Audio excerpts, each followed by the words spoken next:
fight the cancer. Oh my God, I'm getting so emotional. I'm sorry. Thank you all.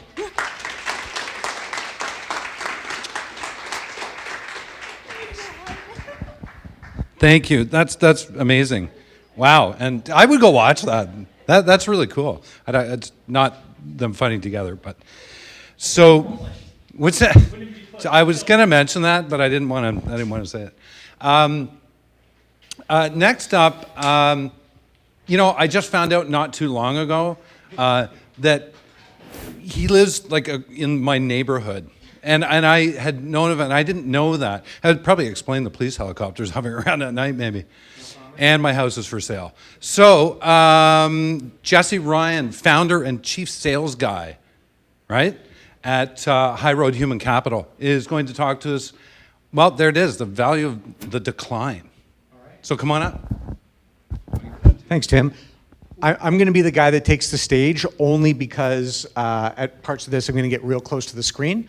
So I'm going to be over here. So thanks, Tim. And as Tim said, yes, my name is Jesse Ryan. I am the founder and self-ordained chief sales guy at High Road Human Capital. I've got former colleagues in the room. I've got former clients in the room. I've got existing clients in the room. So anybody that knows me, the next thing I'm going to say is going to be a little bit shocking. Tonight, I'm not going to try and sell you anything. I promise. However, before we proceed, I'm going to ask you to indulge me. I'm going to ask you to indulge me in a bit of a humble brag, and hopefully it'll make sense. So I, Jesse Ryan, standing before you now, is a former 5-time Ontario karate champion. It's true. Former. Don't ask me to touch my toes. It's not going to be pretty. Let's put my money where my mouth is. Let's look at that for a second. Let's get the elephant in the room out of the way. I've been doing this 22 years. There's some people in the room that have known me a long time. How can that be you, Jesse? This individual has hair. There was a time. So not only do I have hair in this photo, I'm also covered in my own blood. And that would be Dr. Murray of the Karate Ontario team snapping my nose back into place in the middle of a gold medal match, which I did go on to win. So what's the point of this? 5 gold medals in a row. Spectacular. Or is it? Well, in my dojo and in my club, these were good results, but they were pretty ordinary. I went to an exceptional club, and what was exceptional about it is they insisted on mastery of the basics, mastery of the fundamentals, the foundation. Yes, some of us had a little bit more talent than others, a little finesse, but when you have mastery of the mastery of the foundation, you can go a long, long way in your process. So, case in point, if you went to, you'd probably be thinking, oh, karate champion, you probably jump in the air and do spinning roundhouse kicks and what have you. There was a time, and those things are cool, but if you went on YouTube and you looked up the World Championship of Karate, I probably guarantee you 9 out of 10 chance that the gold medal match is going to be won by something as simple as a reverse punch to the body. Okay? So, a little finesse plus fundamentals, it's a recipe for victory. What the hell does all this have to do with anything talent-centric? Well, I've been in recruitment and in the talent game for 22 plus years at this point. And like many of you in the room that are also in the talent game, who comes to you when they're on the market? Friends, family, current clients, former clients. Jesse, can you take a look at my resume? Jesse, can you keep your eyes open for me? If you see a really hot posting, can you look for me? And I did just that. Not too long ago, I was perusing the job boards for one of my friends, my best friend actually, and I got to the end of a job posting. And this is what I saw, or something to this effect. You all know what I'm talking about. Only successful applicants will be contacted. 2 things occurred to me. Number 1, likely chance this is an organization when it comes to recruitment and talent acquisition that does not have a good foundation. They are not masters of fundamentals. And I sat with it for a little while. got kind of visceral, started to get a little anxious, started to get a little angry. Maybe that's a little bit strong. I got perturbed, and 3 words came to my mind. And those words were, how dare you? How dare you slap this on the bottom of your job posting? And it wasn't the how dare you you're probably thinking. It wasn't this how dare you. It really wasn't. And I'll put my money where my mouth is. You might be thinking, how dare you steal how dare you from Miss Greta? Well, I didn't, and I actually looked it up. If you absorb any of my content, you probably know that to get up on a stage like this, for my stuff, it's probably anchored in a LinkedIn article or maybe in a podcast. So I went to Google, and then it got a little weird. What if I told you, number one, I didn't steal it from Greta. This was actually published September 21st, 2016. I don't know if this is conspiratorial. What if I told you that Greta's breakout UN address was 3 years later to the day? Weird. Anyway, it wasn't that how dare you, nor was it how dare you take this elitist position on your employment opportunity that you feel is above so many. Wasn't that how dare you? It wasn't how dare you suggest that your time is so valuable that you possibly couldn't get around to hitting the decline button in your applicant tracking system. Wasn't that one either. Nor was it how dare you leave any resumes untouched and risk leaving that elusive needle in the applicant haystack. It wasn't Greta, and it wasn't any of those 3. It was, how dare you? How dare you miss out on such a simple yet impactful opportunity to advance your employment brand and the return on investment therein? So I implore you, in fact, I demand, screen, disposition, and close out 100% of your applicants. And if you don't, I have 3 words for you, and they are? Very nice, thank you. What you know is this: when you don't screen out your candidates and they're not declined and they're left in limbo, a couple of things are going to happen. You all hear the adage that good news travels fast? You know what travels faster? Bad news. So if you screen your candidates, you're going to get good, and close them out, you're going to get good news, and if you don't, you're going to get bad news. So I think it's pretty clear. When it comes to the candidate experience, which of these 2 phrases would you rather align your employment brand with? I didn't get the job, but at least the company had the common decency to decline me with an ounce of dignity. We're going to come back to that in a second. They seem to have their act together. You'd be shocked. We run about 6 or 7 different ATSs for our clients, and when we send them an auto decline, if it's just a resume fail, you know, it says do not reply, this email is not for reply. They reply. They reply all the time. And you would be shocked at how many times we get thank you. We never hear back from anybody. At least I now have some closure.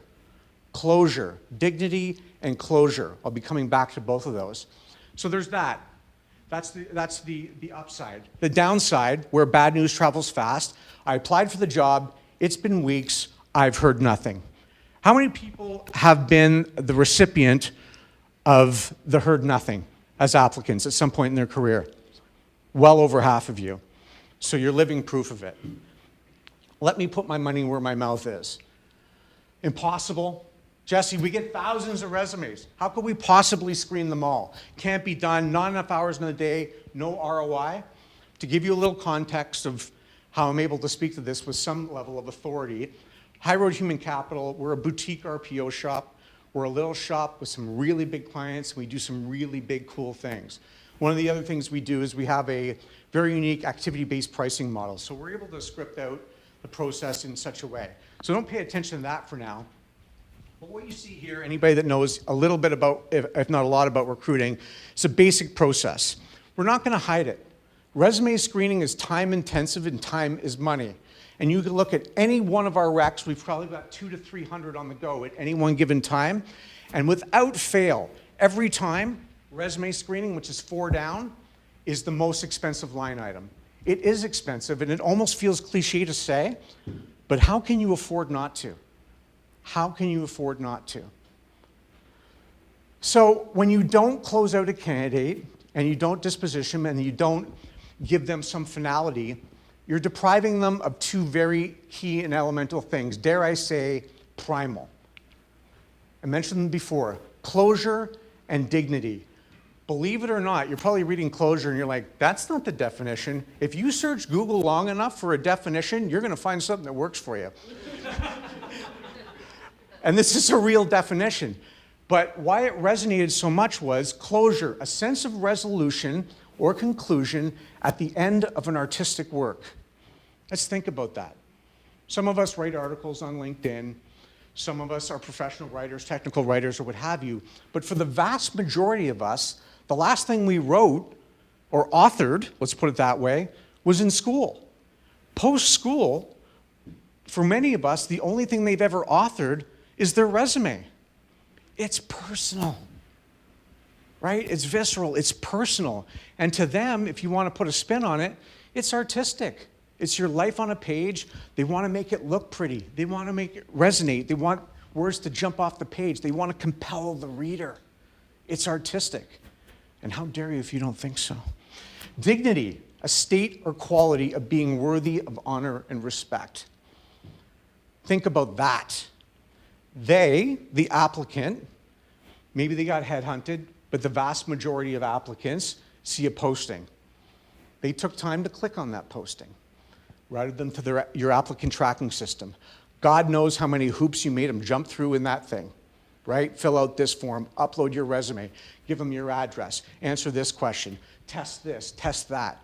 They did all of that for you, and you can't hit decline. You don't feel, after all of the effort they've made to find out about you, look at you, research you, apply, they're not worthy of honor and respect? How dare you? So, in closing, provide some closure, treat everyone with dignity, and extend a crap load of empathy, and your employment brand will be much better for it. Thank you. And that's not me either. That guy's got hair. Questions? Before anyone puts their hands up or doesn't, Rob, as always, I'm always packing some swag. So I've got 3 much sought after high road toques for the first 3 questions. Bring it, don't sit there. 1, 2. I don't want the toque, I just got a question. Oh, you just wanted 2? No.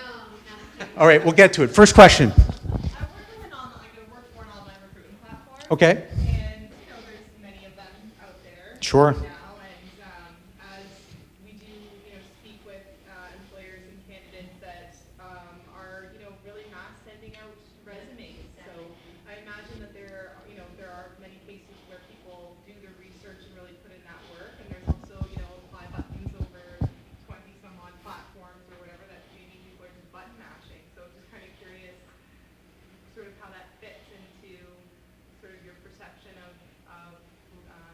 the dignity and the how dare you. So you're talking about the proverbial job stalkers, as people on my end call them.